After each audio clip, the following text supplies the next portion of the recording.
Senate Minority Leader Mitch McConnell, Republican of Kentucky, said on Thursday that he will oppose Judge Ketanji Jackson's Supreme Court nomination. McConnell's decision isn't surprising. He voted against her last year for her appeals court spot and has signaled concerns through the week, but it underscores hardening GOP opposition to Jackson's nomination and comes after McConnell held off on announcing how he would vote until after the hearing. After studying the nominee's record and watching her performance this week, I cannot and will not support Judge Jackson for a lifetime appointment to the Supreme Court, McConnell said from the Senate floor. McConnell pointed to several reasons for his opposition, including her sentencing decisions, questions about her judicial philosophy, and Jackson's decision not to take a position on expanding the Supreme Court. He also warned that she would engage in judicial activism. It's a recipe for courts to wander into policymaking and prevent healthy democratic compromise. This is the misunderstanding of the separation of powers that I've spent my entire career fighting against. I will vote against this nominee, McConnell added. Democrats are pushing forward with Jackson's nomination after wrapping up her Judiciary Committee hearing this week.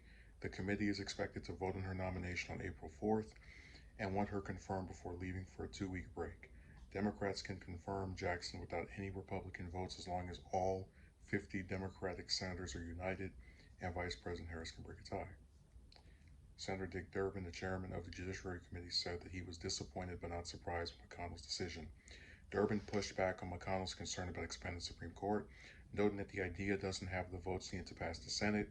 He also pointed back to Republicans refusing to take up Merrick Garland's 2016 Supreme Court nomination, saying that makes McConnell the only senator who has had a direct impact on the composition of the United States Supreme Court in modern memory.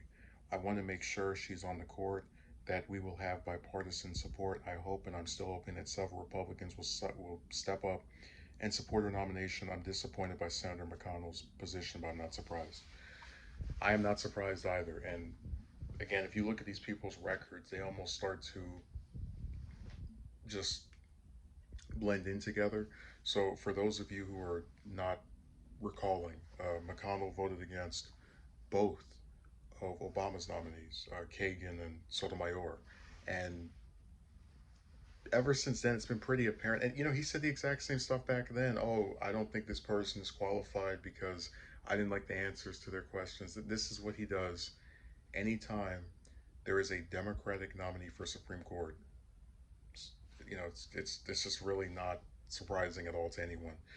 And as the opposition leader, he represents the farthest right of his own party, which is why you'll maybe, I'm not going to totally say they will, but you might see either Collins or Murkowski or both of them support this nomination because that's what they do. They have more bipartisan votes.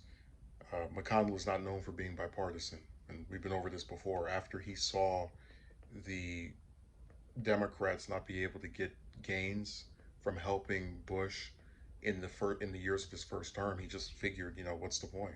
And ever since then, it's just been opposed to Democratic ideas as long as it's a Democratic idea, or a nominee as long as they're nominated by Democrats. So, he's really not that important. We really, all we have to do is be worried about keeping all of the Democrats in line, which I think Madgener Sinema is probably going to screw it up. And maybe getting 2 or 3 Republicans to support this, which I think they will get. I don't believe it'll be a close vote, so she'll probably have at minimum 50 something, but I don't think McConnell makes a difference because he's already a no vote. You have about 40 something Republican senators all time. And out of those 40 something, there's like 7 or 8 that are actually going to maybe consider voting for the person you want. The rest are predetermined no votes, and you know this from the record. So I hope no one actually got surprised when they heard he wasn't supporting this, because you can just look at what he's done in the past, and it'll demonstrate that this is the same position. If it's got a D next to its name, I shall not vote for thee.